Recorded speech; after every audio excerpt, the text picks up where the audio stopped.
Welcome to the Fret Buzz Podcast, the pilot episode. I'm your host, Aaron Sefchick. Join me and my two co-hosts, Tony Scaltz and Joe McMurray, as we talk about all kinds of stuff music. There's a conversation already going on. Let's jump on in. See, Aaron and I were just talking about this week. It's like he's got the cool looking music studio. I got the therapist's office in the back. That's a cool looking headless guitar in the back, though. That's my Kiesel. Yeah, that's my Kiesel. And I just found out Alan Holdsworth died last year. I'm like, did you guys know that? Well, oh yeah, absolutely. I don't know that. No, I was like, I was living in Iraq or something. Yeah. Oh, I thought you knew that. No. Well, I bought the guitar in 2015, and I just kind of, was watching all his videos of him sort of doing the demos on the thing. And then after that, I just kind of, lost tracking his music and didn't know what really was up to. I just kind of learned about his passing a couple nights ago. Wow. But the guitar's great. Yeah. Alan was a beast. Yeah, I still don't understand him. Like I try to. No. Yeah, I try to look at his sort of his system. And in fact, it was funny, like in the 80s when he was doing his thing and I was coming up. I remember those videos by Hot Licks. Oh yeah. All those guys used to kind of have stuff, right? So he had one. I don't think it was through Hot Licks. I think it was like REH video or something. And it was his first instructional video. And it was great because he gets on, he goes, I'm not really a teacher. But I'm just going to do my best to kind of go over what I know. Mm-hmm. And he had kind of like what you had in the back. He had like this big Ian with his scale diagrams. And he was trying to show like patterns. And it's funny, like it almost kind of looks like a 12-tone system, because that's kind of where he builds a lot of things out of. But I still to this day I grasp like maybe 12% of where his mind was with things. But he was kind of an interesting guy because I remember one of my guitar teachers saw him in a clinic once when this was probably back in the 90s. And I got these kind of guitar clinic question and answer at the end. So Alan was like just shredding these licks, right? And at the very end of it, he said, let's do some Q&A. And Corey had, said, Alan, like, you're going to have to go over some of your modal, explanations again. Like, how do you play over these kind of chord forms? He goes, I don't know, man. Why don't you ask me something about like how I brew? Because he was like a big beer drinker, and he didn't really have a sort of a thorough theoretical explanation. He just kind of knew instinctually how those scales kind of fit together. It was fascinating stuff. But I tried it. It just sounded like crap. I went through an Alan Holdsworth phase, right, where I just like tried all the scales and tried to do the combinations, and it always sounded like just like complete garbage for me. He made it work. Somehow. Yeah. Oh yeah. Yeah. When he passed, Rick Beato did a huge thing on him, and Rick's actually followed him for quite some time. So Rick's done some videos in depth on Alan's theory and the way he approaches all this stuff. It's pretty interesting. Yeah, I don't know if he actually has an intention of making a scale sound like a particular thing. In fact, if you listen to him, or you'll listen to him in interviews, he was really opposed to structured playing. Yeah. In fact, in the old IOU days, like Jeff Berlin, right, was part of that IOU trio. And there was, if I'm not mistaken, there were times where they asked him to do certain scales over certain progressions, and he wouldn't do it. Everything for him was improvisation. Which is really strange, because I remember, like trying to learn solos from Metal Fatigue. Remember that album? The Metal Fatigue record. Yeah. And like Devil Take the Hindmost, and Vi transcribed that massive guitar solo, and trying to learn it note for note. And then reading these interviews going like, why the hell did I try to learn these solos note for note when he never played them the same way twice anyway? Everything was improvisation for him. Yeah. Which is crazy. And I'm like the exact opposite. I'm terrible at improv. I need to have like a structure in mind when I go to solo. I have to. Yeah. Just my thing. Yeah. I do think it's really helpful to learn. Like I did a Grant Green solo somewhat recently, and I learned it note for note. And just in doing that, I kind of learned how he gets around. So it really helped me to get the Grant Green style to actually learn one note for note. Then when I play it out, it's like I sometimes will try to do it note for note, and sometimes I'll get off and do my own thing. But it really helped to capture that style. Like, it doesn't matter Yeah. if he does it that way again, but Yeah. doing a few solos by somebody helps you get it. So you're not just connecting licks, you're kind of like, you get in the mindset. Yeah, there's something kind of, I think, to be said with this notion of just being organic. I read not too long ago, there was, did you guys hear about the Metallica and Lou Reed thing? Did you hear about this? Yeah. So you hear about that? Yeah. I just love that story. So for those that don't know it, right? So Lou Reed was, I think, was going to be inducted into Rock and Roll Hall of Fame, right? Is that how the story goes? And Metallica supposedly was to induct him or something. And through their kind of collaborations, they decided, hey, let's do a record together, right? Mm-hmm. So they're going to do an album. And they get into the recording studio with Lou, and there's James and all those guys, and they're tracking some things. It's probably just standards, or maybe they're writing a couple pieces or licks. And they do a track, right? And then James in the studio says, all right, well, let's do another take. And Lou's like, why? We just did it. And it's like, and it got me thinking, like, probably back in those days, probably even like when Hendrix was coming up, they probably just did stuff, on the fly, and it was like, I think they capture that, the kind of the magic, the essence of the lick, So this thing that we do, at least I used to do it when I record. All right, let's do like 5 takes and try to get every note perfect. I think it's really foreign to those guys. Yeah, back in those days, it wasn't until the late '80s when multi-track, digital became very accessible to everybody. I mean, nowadays you have Pro Tools virtual tracks and you can record a million times, but back in those days, going to the studio meant a huge, it was much different. I mean, you had to know what you were doing when you walked into the studio. And your time was very valuable back then. Yeah. So they were, if they didn't already knew what they were doing, they damn well knew close to what they were going to be doing. And if it was improv or made up on the spot, at least they'd been, as a unit, run through it a bunch of times before the record was ever hit. I'm actually really sad that the days of being a session player are kind of over. I mean, would you guys agree with that? That the session work is kind of coming to an end.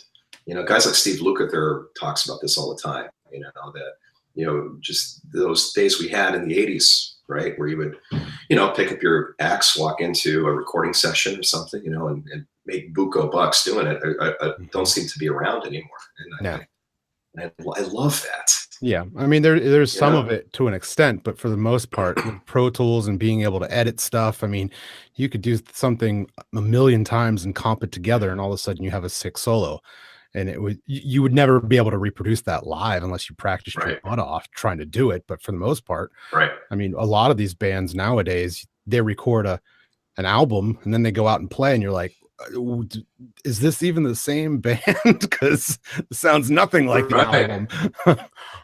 Right. It's just, it's good.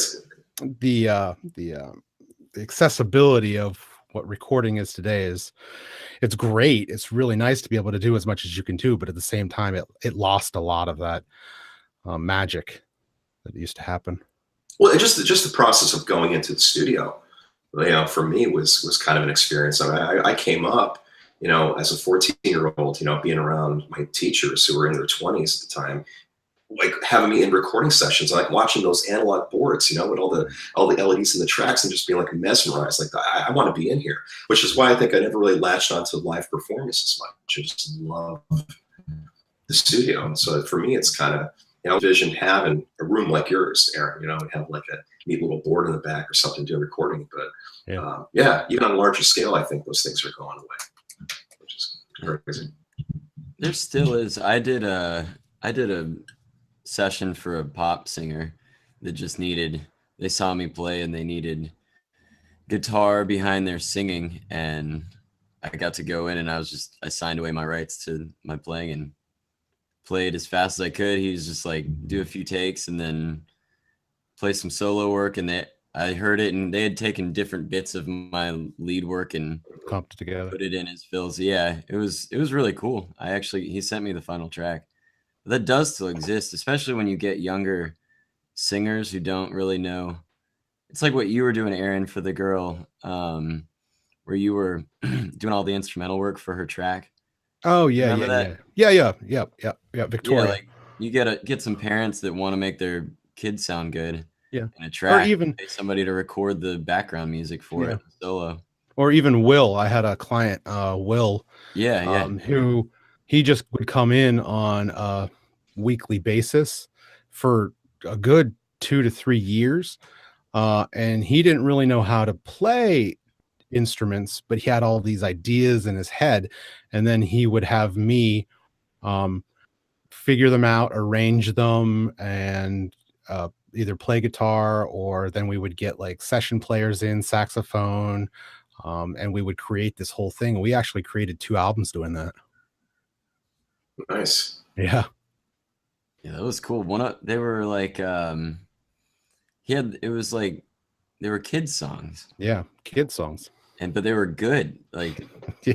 it was really cool. It was crazy because at first, when we sat down, I was like, I don't know how this is going to work out. This is just pretty crazy. But it ended up being, yes, very chaotic at times, but it ended up being a really cool project. And the final product was really good. He's got a couple So, videos on YouTube.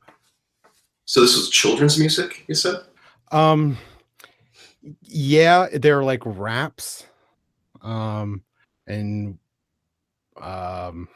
it's based on like learning the periodic table and Okay. learning like phonics and learning.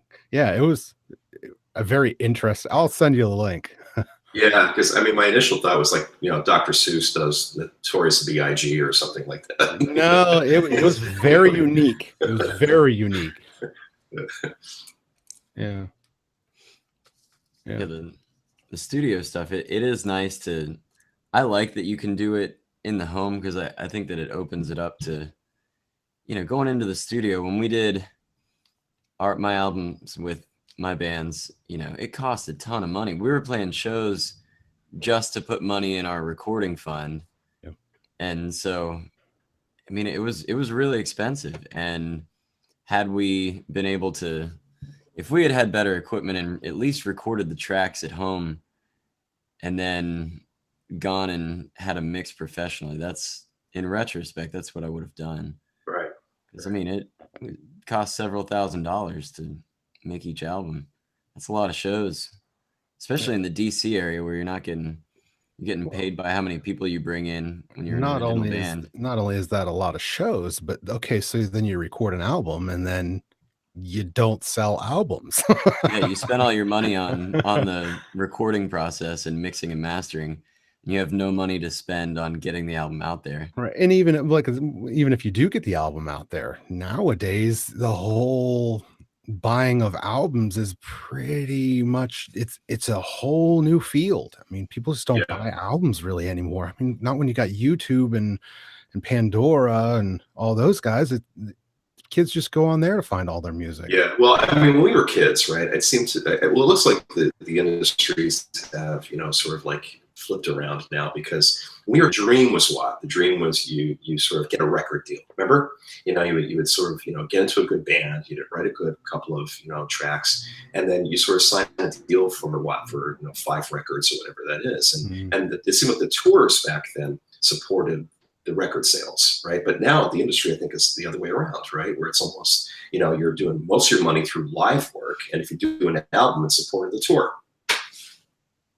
Yeah, even with live work, I was just watching a interview with Misha from Periphery, and he went on to say, and Periphery, in terms of the metal world, is a pretty big. They're up there with like Meshuggah. They're modeled after Meshuggah and whatnot like that.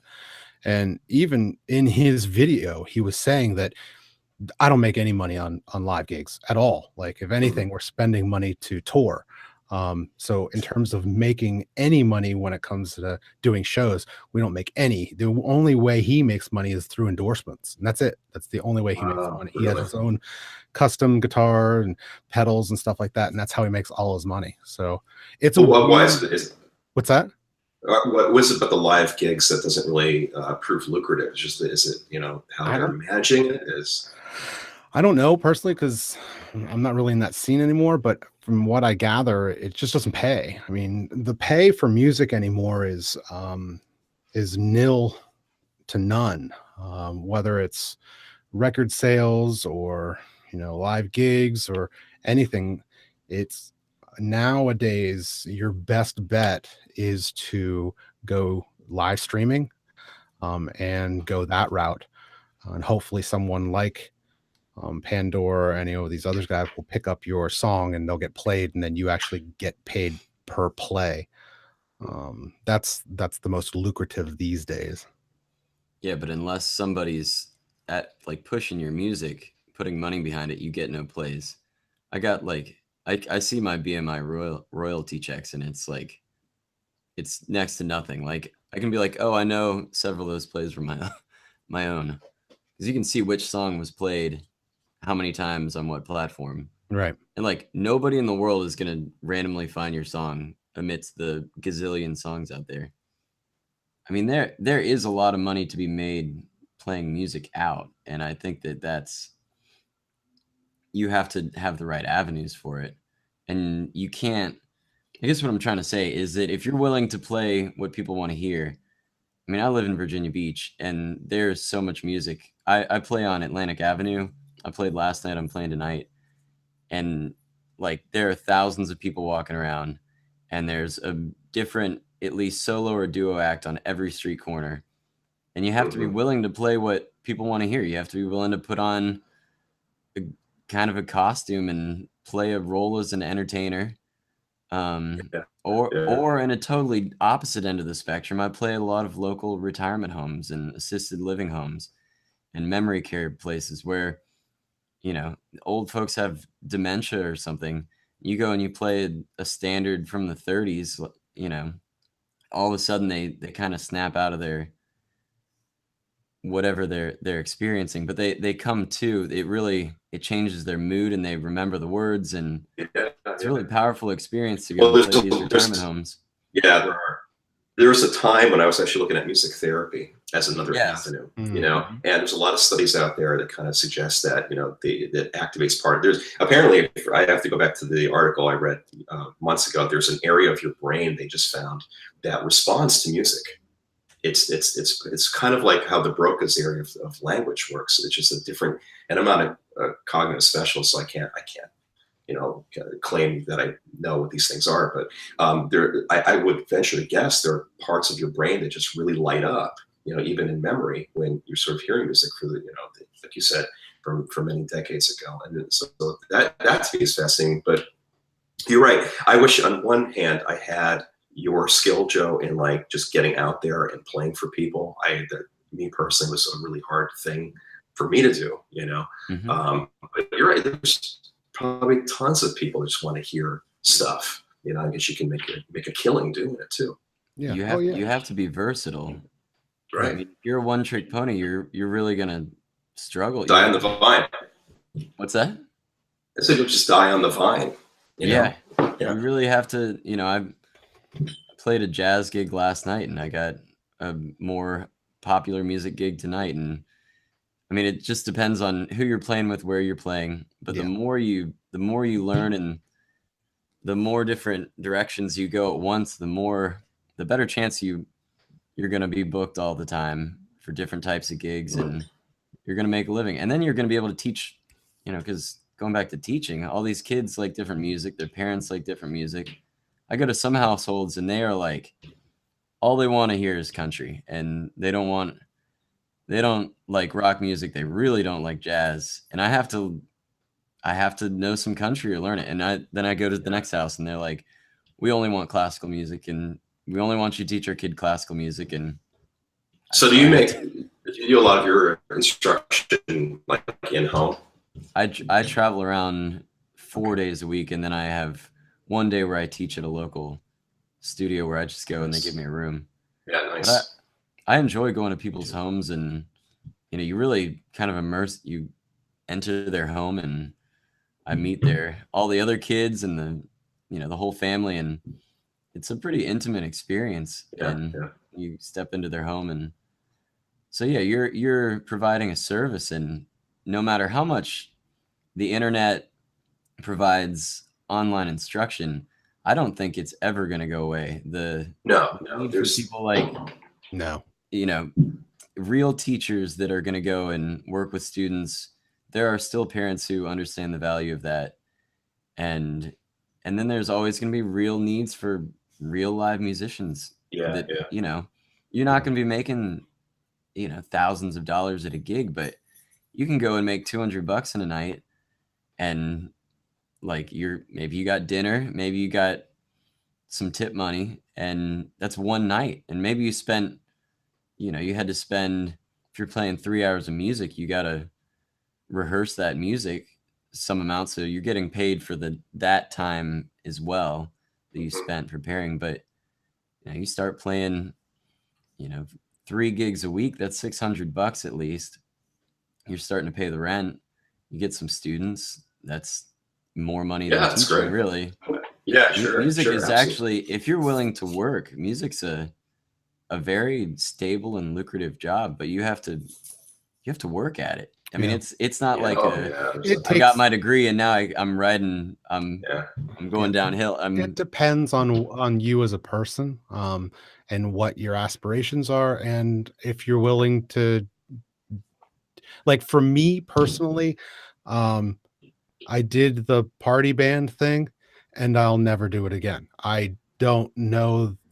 There's a satisfaction that I get with playing my own music and creating my own music and composing my own music that I will never get with playing other people's music. And that's natural. But with covers, I'm at the point in my life where I just don't enjoy it. Like, I just do not enjoy playing Sweet Home Alabama in front of a crowd. I mean, I just don't. There's no way that you could get me up on stage and I could play that and I would be like, that's not me. I mean, I just can't. Yeah, that's okay. Do that. Right, sure. I can't. Sure. Not at this stage of my life. So it depends on who you are as a person and what sacrifices you want to make in order to make that money. But you might be able to play Sweet Home Alabama, and then people are interested in what you're doing and they stick around, and then you play your own song. I do that all the time. I'll play something people want, and then I'll play retrospect. I'll play one of my own tunes. Right. And people are engaged at that point, and they actually listen, and they actually hear something that I think is better for my voice and my guitar playing style than me playing. Right. Exactly. So they actually hear me at my best, playing my best stuff most passionately, and then they really like listening. Yeah. I mean, switch back and forth. Yeah. Or you play you improvise over spend 2 minutes improvising over Sweet Home Alabama, and it's pretty fun. Well, this kind of leads me. This kind of brings up something I think a lot about, and see what you guys think about this. Is there room in musical study for doing what we do without any kind of entertainment value? In other words, like, for me, I'm primarily a theorist, and a teacher. So my take on why I do it is nothing to do with sort of using music as an entertainment form. Yeah, I love to go out and see guys play, and I love to listen to music too. But for me, there's a tremendous value in like just learning about it and teaching it. So what do you guys think? Is there, do we see kind of a future where we can kind of push music that direction, or do you think it's just kind of falling down the entertainment trap? I need a second to think about that. Yeah, that's Sunday morning. That's a tricky one. Well, you know what I mean, though, is right. It's I look at the music industry and I think about this. It's almost like everybody wants to have some degree of success, but it seems to be always geared around entertainment, playing shows or recording. I don't think it always has to be that direction. I think there's a lot of value in like not only studying how music operates, but also like teaching it, and I mean, why we do what we do, right? Why teach it in the first place? Are we trying to train new musicians coming up? Aaron, you and I had the studio in State College, some of those guys took it and ran with it and had successful recording careers, right? Yeah. The majority of them just wanted to do it. Yeah. Because personal satisfaction. And I think there's a lot of value there. Oh yeah. I mean, the thing with teaching is that even teaching still after all these years, you only are going to have that small percentage. You have tons of students who are in it just for the hobby of it. And you do what you do, you teach those kids. And unfortunately, all that information is going to go wayward, and that's terrible. But it is the few, like Taylor or, Right. any one of my students now that actually take it to the next step and go to Berkeley or go to a music school and go on tour and live that dream. That's a, I think that, I don't know, kind of tying it back what we were just talking about. That's a hard path to go down, I think, more and more, because it's harder and harder to make something of yourself these days. I don't how true that is. I don't really know. Yeah. Well, that's what I think I'm saying. I see for me, I feel really strong about this. I think it's one of those things where if we are training new kids, right, as musicians, to kind of put all their energies and study into the dream of the entertainment industry, I think they're going to always, I don't want to say fall short, but it's going to be a tough road. Right, a struggle. It's really, but so for me, why not broaden that, sort of that avenue and train musicians to kind of say, all right, well, there is a lot of value in just kind of, having a life where you're actually being a musician. You're actually studying it, you're understanding it deeper, you're teaching it, you're propagating it. It doesn't always have to be just go out on the road and play or go out and do an album. I mean, that's great. Right. But, I think it's like when I look at theory now, I get more into why harmony works. Those are my passion areas, as opposed to, sitting down and doing a record. Yeah, I think but I'm a music geek, so yeah, right. I think we as teachers, and especially the teachers out there, would have to educate themselves more in terms of the available avenues as a musician. For me, I know that when I was growing up, I didn't realize all the avenues that I could take, and be able to apply all the theory and the music writing and the songwriting, and how I can actually get beyond just gigging and studio work. I didn't realize that there was more to it. I just sent a kid off to college.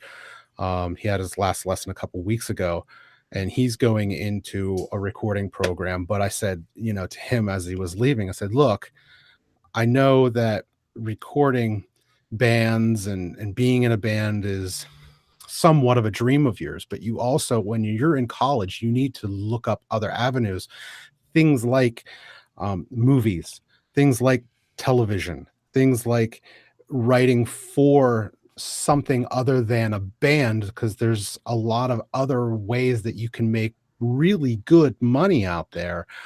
Game composing, right? In composing. And that's how we as teachers can kind of say, okay, there's a lot more to it than just twiddling away on your guitar and making rock bands, albums and stuff like that. I mean, that's all well and good and fine, but at the same time, it also doesn't pay.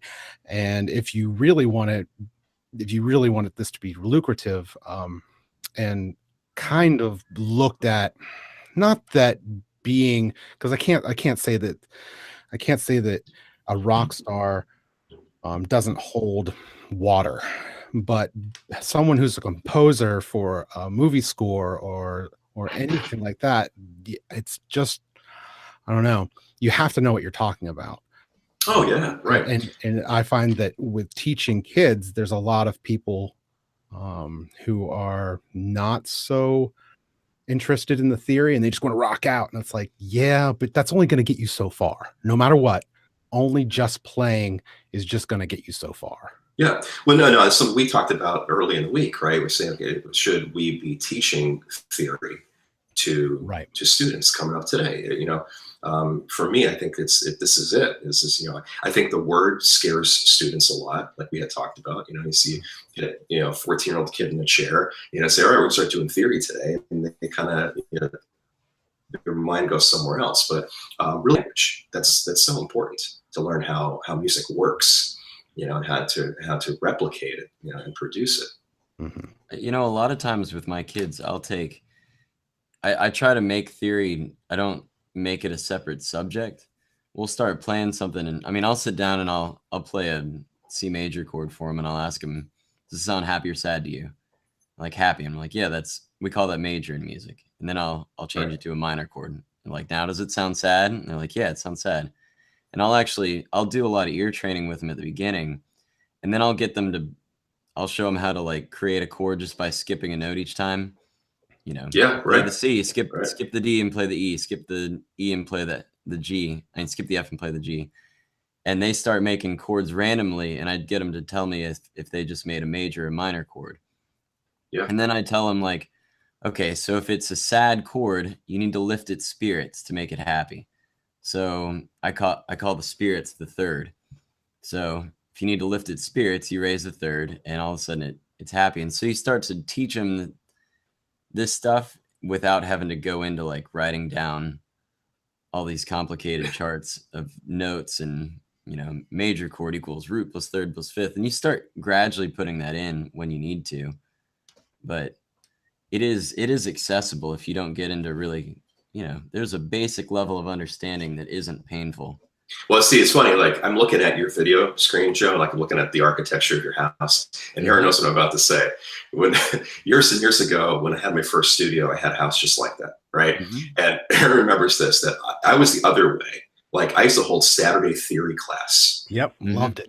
And it was right. Remember? Yeah. And we'd have all the students, and those are really, there was maybe out of 80 we had or something, whatever it was, Aaron, we had like 30 of them that would show up but it was just like every Saturday morning, and they were religious about it. They showed up with their notepads, and we were like hitting heavy stuff. And we were going over like scales of harmonic minor, sometimes we took them down through, I remember one thing we did, these Italian sixth inversions or whatever it was. Remember that? I remember that. Yeah. And they were into it, and they were really into it. And I think at some point they were like, okay, this is a bit over my head, but they attempted to find value in it and attempted to kind of use it. And I know that was the hard part, was like to say, all right, let's get our guitars now and try this, try this chord progression and see if it works. And sometimes we come up with some really cool stuff, but yeah.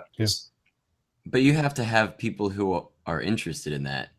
Like, I'm talking about like, I'll have 6-year-olds in piano lessons or guitar or whatever. And like, you can't, they're not going to come to a Saturday morning theory class. I'm trying to instill I'm trying to start them off to where this is something that they want to do. They want to continue. You have to hook them and make them enjoy it and not see it as this like painful thing they have to do. I want to be their buddy. I want to be somebody who they want to hang out with. And then, if I can instill an actual interest. Yeah, we're these old curmudgeons, Joe. If I can make them love playing music, at least in the short term, like even if they don't go on to become a professional musician, maybe they'll have at the very least have a lifelong appreciation of listening to music and what other people are doing. And maybe they'll end up, playing piano for their family at Christmas time. I don't know. So it doesn't mean they have to be a professional musician. You just have to, we're trying to plant the seed and spark the love in them. I think for me, one of the reasons why I like to get into the depth is because I remember what it was like, being like 16 years old, and as I think a lot of guitar players are. I'm not sure if it's like this anymore, but back when I was coming up, if you taught yourself how to play, you put on, back in our day, it was like Metallica, Megadeth records. You learned all the licks, but if you didn't understand the language, there was always a wall that you hit. And I found when I started teaching, it was very much the same thing all over again. The guys would come up, and they, for about 4 years, they learn how to play their instrument, but then they would never understand what they were doing. And I think I always wish, there was a way to sort of like, as Joe said, infuse the theory end, from the very beginning. And I'm sure there is, to kind of get them to understand that what they're doing is, learning just the structure and mechanics that you can play almost any instrument, right? I mean, I'm sure all you guys would agree to this. There was a point where you understand music so in depth that you can actually start playing multi-instruments.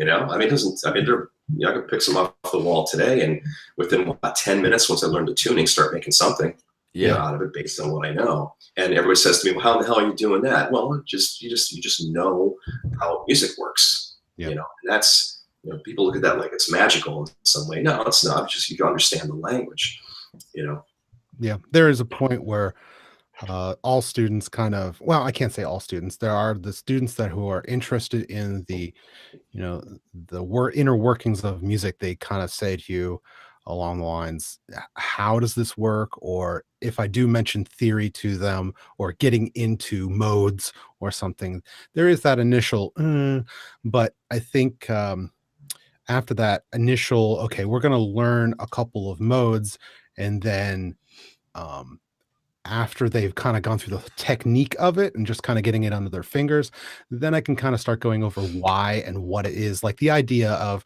the one idea that I love just kind of putting out there to students is that idea of major versus minor. And did you know that there are varying degrees of major and minor? And then all of a sudden it's like they get this moment of like, what do you mean there's varying degrees of major and minor? I thought it was just major and minor. It's like, no, there's color too. Yeah. There's color to it. Yeah. So, and that concept kind of like, when that happens, I can kind of see that pull them in just a little bit more. And they're kind of intrigued by this idea of, and then you can kind of talk about how movies use different modes for different, scenes, and how that affects the scene and why you feel a certain emotion when you see something, or so that whole process of kind of explaining why we use certain things is always very exciting. And that's one of the cool things about guitar, I think, that I've always enjoyed is we can actually, you can explore the creative side of just how you approach it. A couple of weeks ago, I was talking to a guitar player, and he was a student player, right, and playing classical and acoustic, and everything with him was that his right hand was in the middle of over the sound hole. And I said, hey, look, you realize you have a range of color on your string. And I was trying to tell him, if you play pizzicato with the bridge, you get these kind of tones. We talked about Segovia and how he used to do it. And I showed this one technique that Segovia used to do, where his thumb would be further past the sound hole, and his probably his ring finger was spread out and just kind of hit this kind of little tweak thing. And he had this massive color tone that was kind of there. And I showed him that, and he's like, oh my God, it's like awesome the way it works. So yeah, you got to explore, you got to experiment, be creative. And because it's not always just like a major tonality or minor tonality. There's a lot of degrees in between. Yeah. It always amazes me when I come across a student, even on a basic level, where they give me that, well, I don't know what to do. And I'm just like, just try anything. It doesn't matter what it is. Try to put something together and try to be creative. Take a C chord, and what we're told is to play a C chord right here at third, second, and first fret. But what I want you to do is just kind of move it up the fretboard and just see what you get.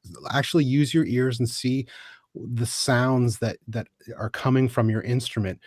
No rules. Just have fun with it and try to be creative with it. Yeah. And I think that's extremely important. Yeah, well, like with my daughter, I'm trying to teach her guitar now. This is going to be the thing, the approach. Yeah. So part of me is like, how do I do this? Do I take her? Do I train her the way I trained my students, many years ago? But I have a lot more experience than I did 20 years ago. What I think works better now, which is hard to teach, is to let them experiment for a few months. So part of me wants to say, all right, here you go. If you want to play guitar, put the guitar in your hand, start making noise. Get a feel for like what the thing is. We'll learn about why this is working later when I start really showing you patterns and shapes. But I remember coming up, like when we started, like coming up around 8, 9, 10, whenever, and just grinding through books and hating it. Yeah. Hating it. And there was no progress. It wasn't until I said, you know what, I'm going to throw those away for now and just kind of experiment with my instrument. A lot of that kind of a lot of love was instilled right there. And then bang, look at it, because someone had said to me, I'm going to train you as a musician and a theorist. Let's start studying when I was like 10. I'm like, there's no way it's going to happen, but I owned it. Yeah. When I finally owned it, then I haven't stopped.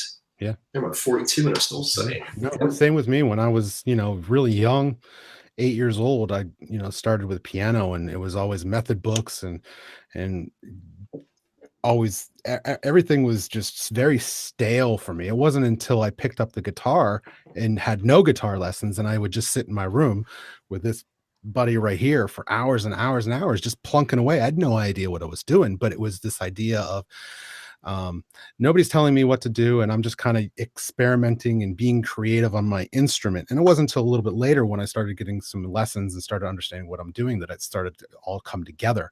But that initial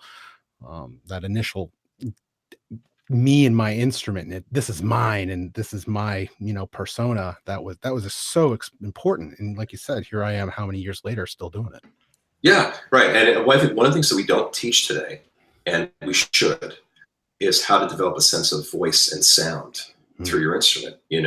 I mean, it's so important, I feel, to mimic only to a certain degree. Yes. At some point you got to stop the mimicking and kind of find a way to create your own voice on it. And I still struggle with this. I try every time I play. I say, okay, what's my sound like? How am I hitting the string? What can I do to kind of make it different? Should I change my vibrato? That kind of stuff.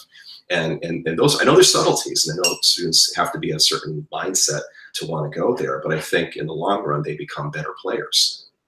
I think all this really depends on age and skill level, though. I mean, I have a completely different approach with a 6 to 8-year-old kid than I do with an 8 to 12-year-old. And then, high school, everything I teach the younger kids goes out the door. Like, yeah, right. It's true. I'm teaching a kid Sweet Home Alabama or Crazy Train if they're early high school, like early on, to get them something that they want to rock out and they want to have a good time. Little kid, I've got them playing out of the method book a lot of times young, because they've never even heard this stuff.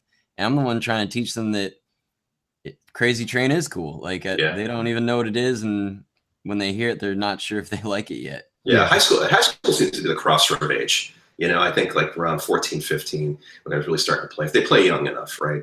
They seem to kind of make the decision, do I really want to take this seriously, or is it something that I'm just kind of doing for fun?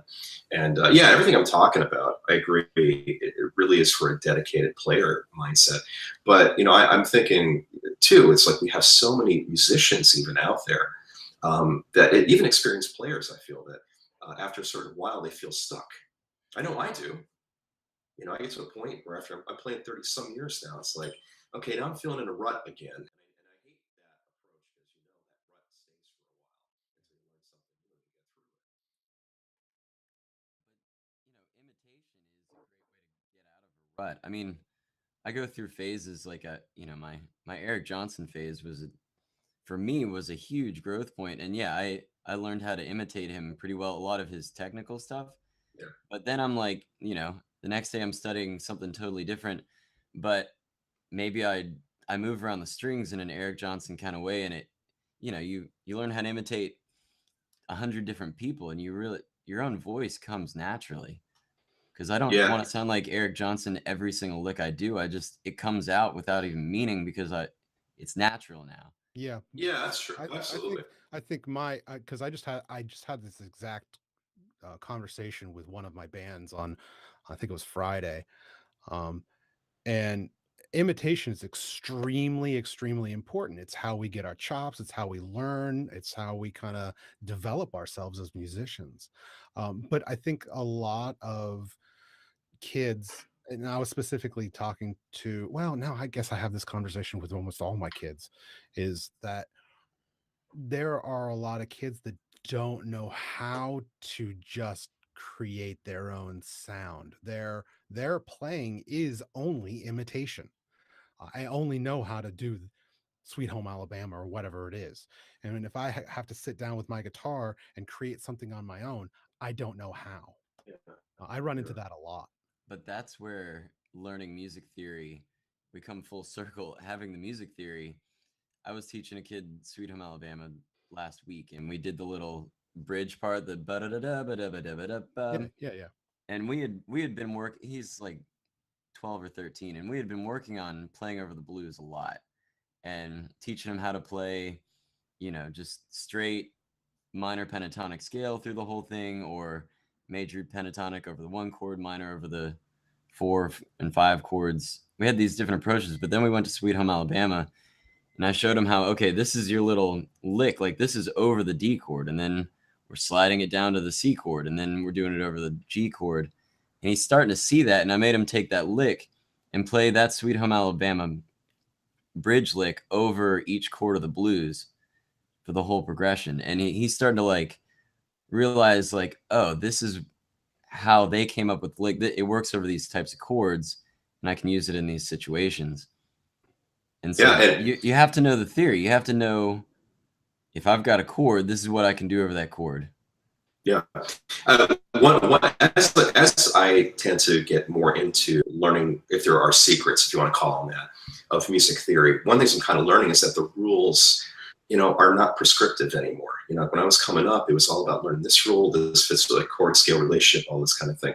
And I remember being in school and talking to one of my teachers about this once, and I used just that very same example of Sweet Home. I said, look, I said, you have this major D tonality, but yet if you listen to all the lead, it's minor over the same root. How is it possible? I remember asking this question. How is it possible we can have the same tonic going on in 2 different modes? Because that's the clash of the minor third, major third. He goes, I don't know. It just works. That was his answer. I don't know. There was just a thing about it where, like, it shouldn't work theoretically, but it does. Right. And I think so. I think for me, I don't think of it as a theory anymore. I think of it as more of like a language, as if you were studying any kind of language that you have to learn the rules and what doesn't work and how to use a certain common vernacular with it.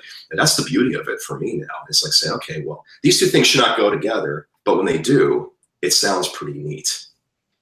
And it's hard to articulate to students kind of coming up, because like you said, they have to be ready, Joe. I agree completely. But when they are, it's like it's neat. Like you blow their minds with some of this stuff. Yeah. When you know the theory, you do know. When you can. That it's gonna clash, playing the minor over the minor scale, or the minor pentatonic scale, minor blues scale over a major chord. Yeah. But if you're actually in a writing situation or a improvisation situation, you actually know before you start playing how something's going to sound, kind of. You don't even have to know why, but if you know you're going to get that sound, this character go for it without you can go for it without risking it sounding terrible in front of everybody. Right. Oh yeah, I mean, look how many guys were amazing players and didn't really know the whys in which things were happening. You just knew what the effects were going to be, right? Yeah, that's what I'm saying. Alan Holmes. I think he was more. I think he was more theoretically driven. But you're right. I think there was a certain level of him where it's like, I don't know why these 2, things don't work together, but I like the sound of when they come out, and it's kind of like that, And that is where we're going to leave it today. Join the Fret Buzz podcast next week as we discuss more. Thanks for tuning in. Have a good one.